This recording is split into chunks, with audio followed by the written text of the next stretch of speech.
So I'm having a chat with Dan and Sam from Architects. First things first, tell us a little bit about the album title. In some ways it's vague, but in other ways it's fairly direct. It is open to interpretation, but yeah, the real meaning is quite direct, to be honest, and it's almost a little bit tongue in cheek, if you like, because most of us want to exist, right? So it was really poking fun almost at the way in which we're sort of conducting ourselves in this world. Um, Sort of everything in our being is designed for us to want to stay alive at all costs, and yet when a threat is just a little bit in the distance, we don't react. And that's kind of the situation we're in with regards to the state of the planet, the sort of impending ecological crisis that's going to land on our doorstep. We are all aware of it. I mean, it's drilled into us all the time through television, media, but the threat doesn't seem real because it's not right in our faces. That the consequences of the situation aren't affecting our day-to-day lives in a big way yet. Um, and so I suppose the title was sort of asking, do you want your children to have a planet to live on, your children's children, etc. So yeah, it is very obvious, and I think people will probably hear that title and try and decipher it in a deeper way than what I meant by it. Um, I think just on the out, just I was just struck by this juxtaposition between our apathy and the severity of the situation when I was working on the record, and that's not just other people. That's not me pointing the finger at everyone in the street saying, "Why aren't you doing what I'm doing?" Because the apathy is present within me as well. I'm perfectly aware of what the stakes are and what the situation is, and yet, yeah, I'm only doing so much to help the situation. So a lot of the album is really not. It's really just me asking myself why I'm not doing more, and yeah, that's what the title is in reference to. Fantastic, excellent. And when did you start writing the record, and to what extent was it informed by the pandemic?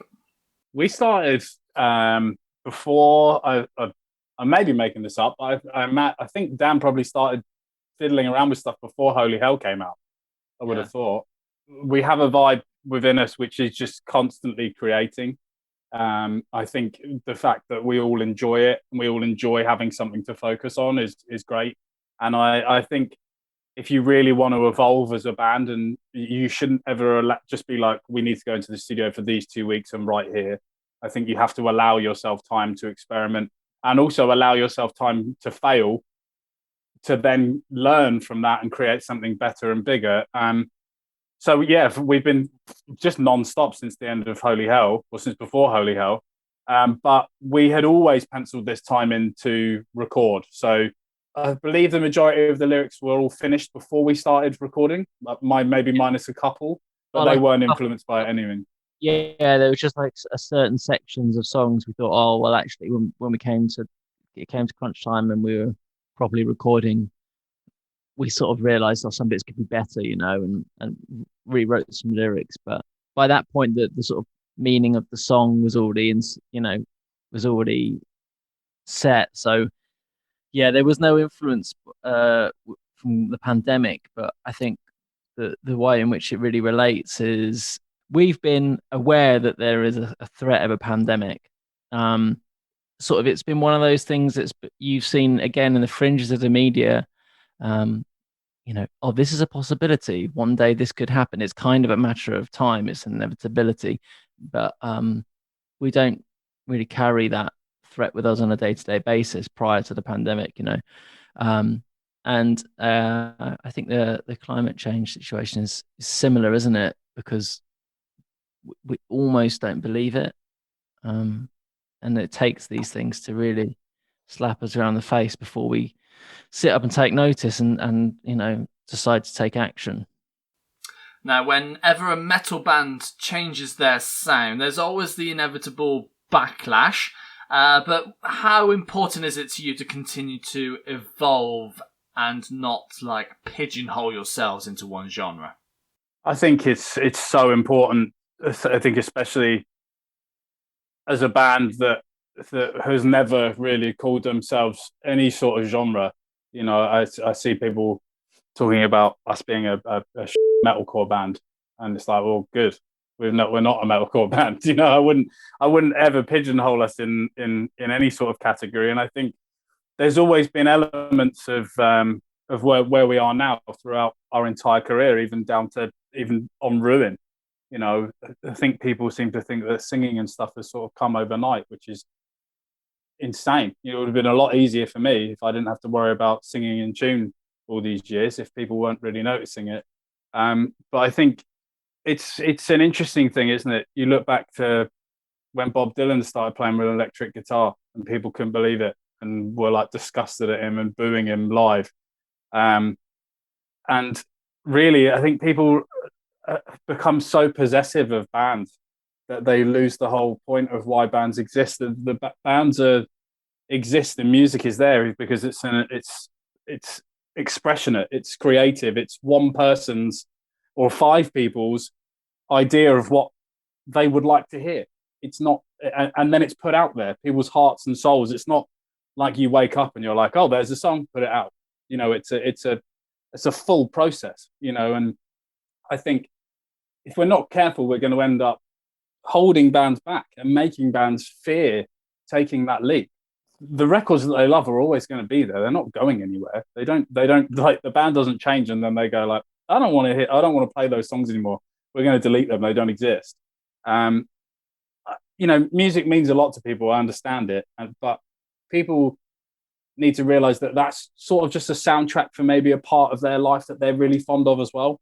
You know, I think that's the thing that people get really attached to. Is it does become like each record we've put out, I have really fond memories of that time of where we were touring and what we were doing, and I'm sure people have that with when they listen to records. But don't try and restrain bands from doing what they want to do, and if you don't like it, that's fine. But you can have your opinion without it being aggressive and without it being harmful to creativity. You can say you don't like it to your friends. There's plenty of bands' records that came out this year that I'm not that fussed on. But imagine if I went on Twitter and then atted that band and said, really hate this record, can't believe what you've done. It would be crazy. People would be like, what's he doing? Yeah, I don't think that was anything that our generation would have ever participated in. It's not something that ever crossed our minds. I think, well, my theory on this is,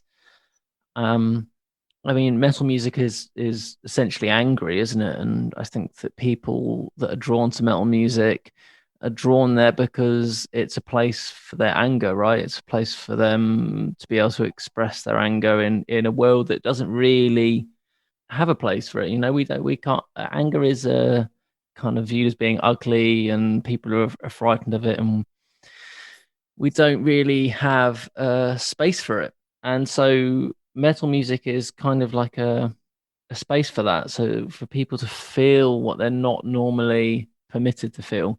And I sort of view it as like music is medicine to people. And when you change their prescription, suddenly it's, that anger then gets displaced onto the artist, perhaps. And I think a big thing that needs to be removed as well is like phrases like guilty pleasures. Like, why is anything a guilty pleasure if you love it musically?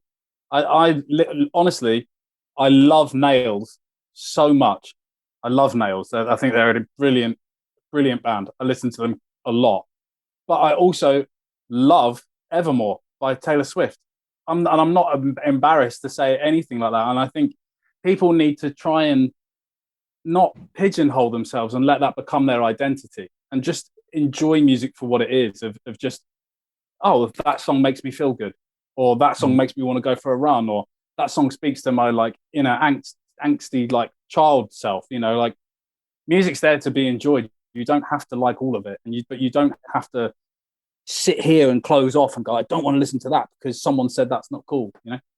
Yeah, I think there's just a general attitude shift that needs to take place, because there are some music fans that that believe that artists ought to be beholden to the fans' tastes and desires, and and that's not the case. This isn't a corporation, and they're not shareholders.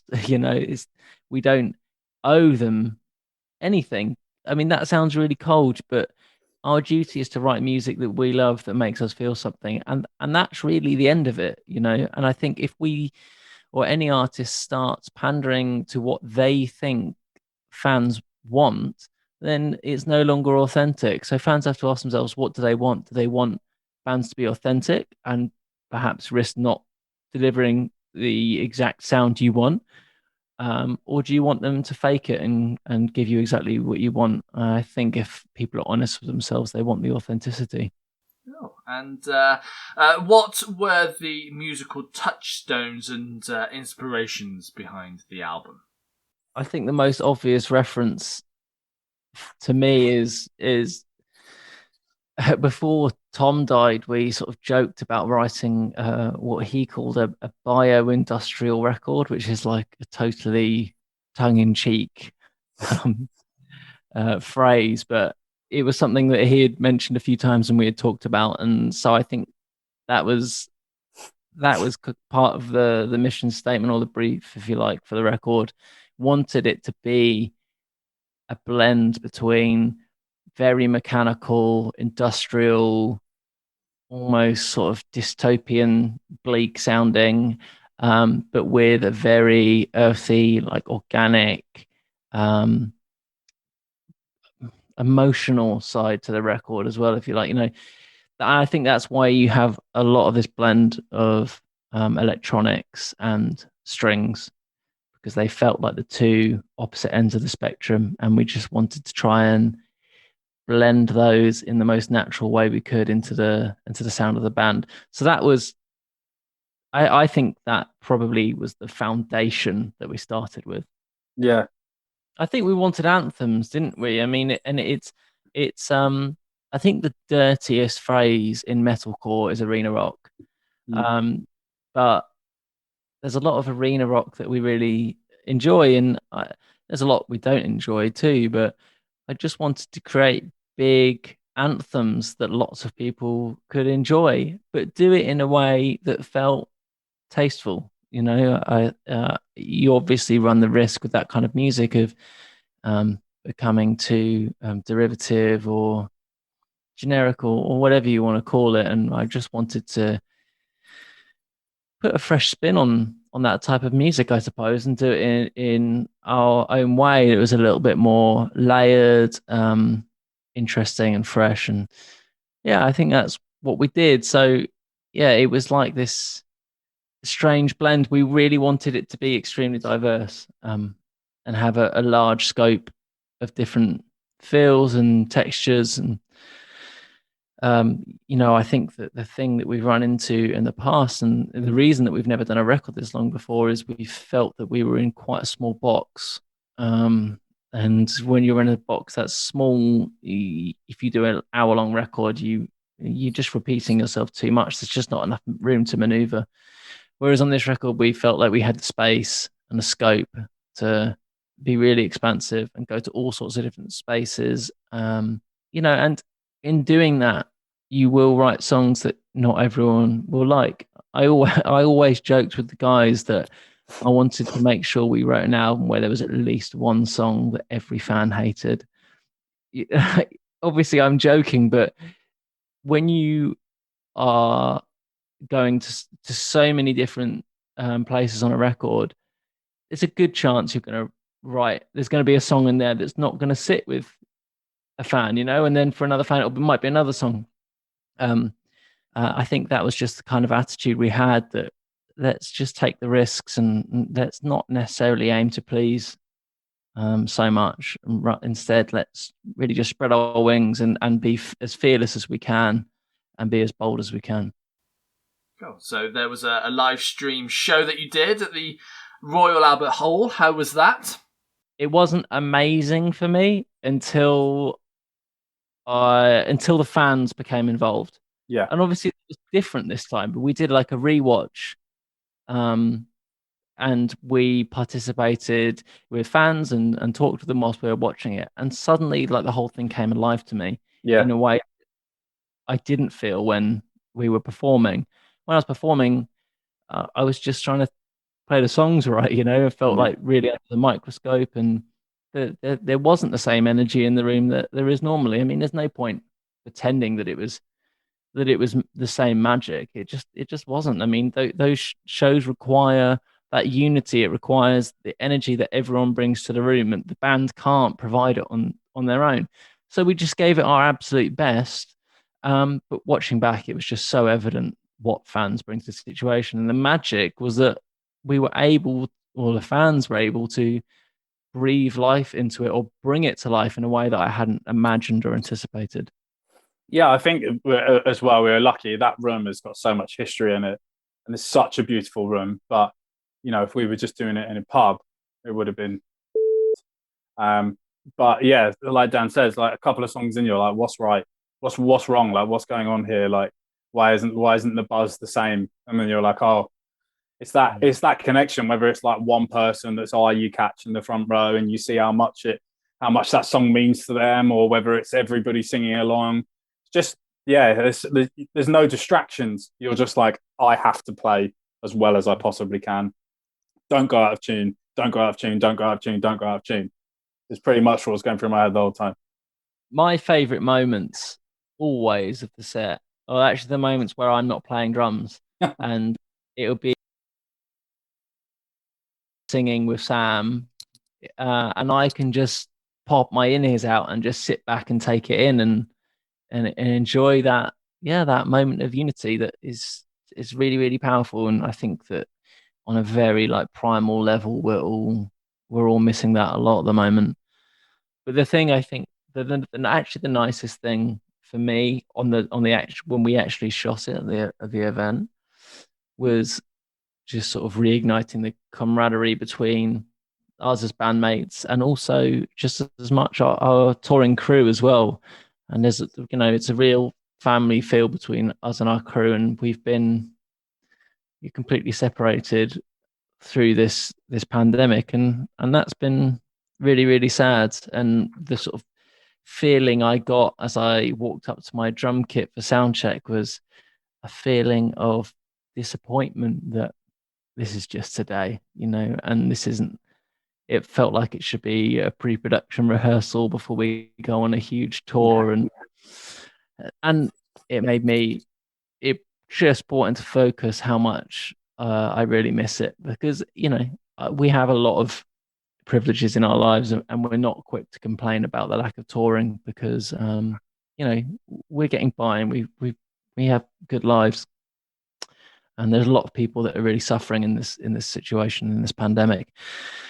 But it it was undeniable, the feeling of yeah, disappointment and sadness that we can't be doing that right now. But we were obviously are optimistic, that it won't be, years and years, as it's felt like at points, until we're back. Hopefully, it's sooner than we think now. Hopefully, we're getting to the closing stages of this horrible situation. We could put on shows to one person in a garden, apparently, from next week. So If they pay enough. Branson wants a show. Any millionaires or billionaires want to know? Cool. And the dreaded Brexit word for you now. So, how do you think that might affect bands from the UK? It's not us that I'm concerned about, and it's not bigger bands and bands that are doing all right, or even just bands that can afford the luxury of having a tour manager or crew. It's the younger bands, and those years were so important to us as a band. Being able to just get in the van and go to Europe and not have to do mountains of paperwork, just agree to a tour, sign it, and make sure you're there, and then travel across Europe. It's yeah, that's what's heartbreaking, is because I look back on those years so fondly, and to think that if we were young, like when we were doing that, it would have been an absolute nightmare, because we would spend months and months and months out of the year in Europe. It was so important to us as a band. They have to change it. They have to. Yeah, it's going to get brought into focus, I think, when touring is closer to the, when we're closer to the horizon, because right now it feels a little ways off to everyone. So I think when it comes up uh sort of in public, which it has done a bit, it feels a little bit sort of irrelevant to a lot of people, I think, in the grand scheme of things right now. Obviously, once touring is back again, it's going to become like a massive part of the conversation, at least in the music industry. And it's really up to bands and artists further up the food chain to do something to speak up about it, because it's not really the bands at the top of the food chain. Not saying we're top of the food chain. I'm talking about, the real big bands. We need the Elton Johns and the Coldplays and Arctic Monkeys and the huge British artists to come out and stick up for the smaller developing artists that are going to suffer at the hands of these new rules and restrictions, because we know how difficult it is at that level. The majority of our career we were at that level, and it's a wonderful time, and we loved that stage of our career, but we were also blessed with relative simplicity as well, and with regards to being able to just hop across the channel and go and do those things. So yeah, hopefully that is something that can change. Obviously, the Conservatives, well, they obviously have absolutely no interest in the arts. I mean, it's really, it goes without saying. I don't think there's many Conservatives that would even argue or deny that. So it needs to be reframed to them in some way that makes them understand the importance. Especially the money that it brings in as well. And I think that is the only way. I think you have to speak their language, don't you? So it has to be framed within economics for them to really pay attention. So hopefully that's what can be done. And you had a few guests on the record, including that of Simon from Biffy Clyro. How did that come about? We've been massive fans of Biffy since day dot, really, and we've always had massive appreciation for what they've done as a band and how they push themselves. And Simon as a writer is absolutely incredible. And we've always kind of seen each other at awards and festivals and stuff, and always had brief chats. And there's an enormous amount of respect between both bands. But yeah, it felt like the right part to have him on. And it was something that, me and Dan had started discussing, and it was a really quick turnaround, just an email to him and him saying that he was down. And then we had it back within a few days. And listening back to it all together, it was one of the guest vocals that me, Dan and Ali were all in the same room for. And we first listened back to it, and we were all so stoked because, such big fans. And I feel like that part is so sort of Biffy, if Biffy were a metal band. I love hearing him scream like that. It sounds like he's in a fucking black metal band. It's unbelievable. Yeah, like I don't want to speak for Simon, or for Biffy as a whole, but it almost feels to me like, or it felt to me when we had written that song, like there was like this Biffy Clyro spirit in the song, and it just immediately felt obvious that Simon would be perfect for that tune. And it's like, sometimes I don't know if people will hear this, but to me it felt like, it sounds like maybe we were trying to write for Simon, but instead we had written the song, and it felt like Simon belonged on the song. So yeah, it was when we wrote the melody, I think that was the moment when we listened back, because Sam had originally sung it, and we thought, oh, do you know what? If we can get Simon on this, it would just be perfect. And then obviously we had the idea of having him take over screaming duties and do something that's, he's not typically known for. And he just smashed it. I think that's such a great moment to, for us to get one of the singer of one of the biggest rock bands in the country to scream his head off over a breakdown. It's amazing. It's fun, the things we get to do. And also Mike from Royal Blood. Nice guy. Met him a few years ago. How did that guest spot come about as well? Mike was the only one that we actually saw track. and he tracked up with me and Ali when we were in Brighton. And I've been friends with him for a long time, but actually as a vocalist, he's unbelievable. Like the way he articulates, the way he delivers, it's second to none. It's not like every time I'm out with him, I'd ever be like, "Oh, sing a song for me, would you?" So to actually be in the room and watch him deliver it was really really cool. And he's just such a great guy. And me and Ben, the drummer of Royal Blood, we grew up on the same street together in Rustington, and we both used to play drums. And yeah, that friendship is, I speak to Ben every day, and me and Mike have spent a lot of time together. We spent it's funny that the sense of humor is the first thing. We connected immediately over that. So yeah, it was amazing, and I think it's the most rocky sort of song on the record. But yeah, him coming in on that second verse just felt really cool, especially when it breaks down to that sort of sub bass and just him. It's he's amazing. I love how much of Mike's character is on there, because in such a short bit as well.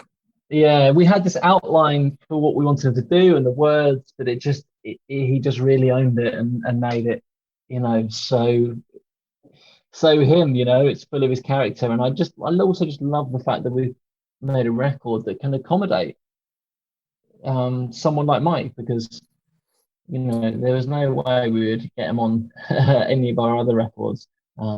So he's probably the most left field, isn't he? I guess, even though he's in a massive band, but just I think sonically, Royal Blood are the furthest afield. So yeah, it'd be really interesting to see what fans think. I think in many ways, Little Wonder is one of the boldest tracks on the record because we made some interesting choices there. It was actually the last song we wrote for the record, wasn't it? Yeah. So I think we felt particularly sort of fearless when we were writing it. And yeah, I love what he did. It's awesome that he could be involved with this record, and it shows that we're trying to blur some lines, and break some boundaries in a way that hopefully not too many people find offensive, but we'll see. But his inclusion is definitely, I think, significant in telling the story of what we're trying to do with the record. Cool. So the duality of hope versus defeat is a recurring theme throughout the album. Where are you guys at as a band right now? I think from a personal point, as a band, I think creatively and moving forward, I think we're in the best spot we've been in a long time. I feel like we're all pulling in the same direction. We all have the same vibe of where we're going. I feel like we're all agreeing on the same things, and the same journey that we're on feels really exciting and really fresh, actually. And I don't think many bands can say that after this amount of time. As a bigger picture, looking at the world, I think there's so many ups and downs. But you have to be hopeful, otherwise, what's the point? If you don't have that little part of you that knows deep down that it's going to get better, and us as humans are going to make the difference and avoid this apocalypse we're heading towards, you'd blow your brains out. And I don't want to sound too dark, but we will get there, and things like this have happened. Not quite as dramatic as right now, but yeah, it's a weird one. But you just got to fight when you have the fight in you, and when you feel like you've got enough strength in you to try and do the right thing and do the best you can. And when you need to take some time to yourself and maybe take a step back from your phone, or take a step back from those harsh realities and difficult conversations, then do that as well, and don't beat yourself up there, because for any human, that you can only feel what you're supposed to feel, and you should never try and beat yourself up for those emotions. Yeah, and I think that on the album, I was just trying to represent an actual, honest expression of what it is to be a human being, rather than faking an unrealistic, this unrealistic persona of optimism and hope, because we all feel defeated sometimes, right? And I think it's important that we are honest about that and talk about that, because you can't bottle all that up either. And we are often in faced with difficult situations, and one day we feel like we're going to get through it, and the next we feel buried underneath it. So I really sort of let go of um, any ideas of trying to have this unified, cohesive, consistent message on the record. Instead, I was like, nah, how do I feel today? I feel like things are pretty bad. So I'm just going to say it how it is rather than pretending, because I feel like, oh, I've just got to tell people it's going to be okay and we can do this. And it's a rallying cry. And I'm at the top of the mountain with a crowd and everyone's going to do it, like, just not what life's like, or it's certainly not what it's like for me. So I was just as honest as I could be. And your new single, Meteor, what is that about? Meteor is about not doing anything when you should be doing everything, really. I mean, it kind of, it really is actually, it epitomizes a lot of what the album is about. I've spoken already about this idea that we are all aware of the sort of desperate situation that we're faced with, and yet we are still, broadly speaking, apathetic about it. The lyrics are pretty straight up about that. I'm standing beneath the meteor, but I should be moving mountains, but I just can't find it in me to do what is I need to do, to participate in positive change. So yeah, I think this song really exemplifies what the album is about. And I think this is the boldest song on the record. Will be the most challenging for a lot of our fans. But we loved the song and we believed in it. So yeah, here it is. It's in the world now. No going back. Cool. And what can you tell us about the song on the record, Dying is Absolutely Safe? That song is like thematically, lyrically, it's kind of the sigh of relief at the end of the record.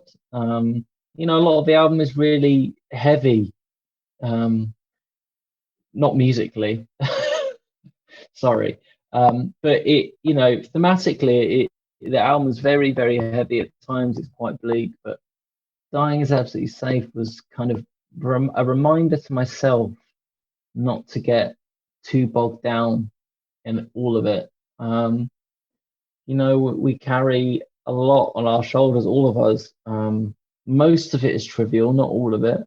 But most of the things we worry about day to day, we won't remember on our deathbed.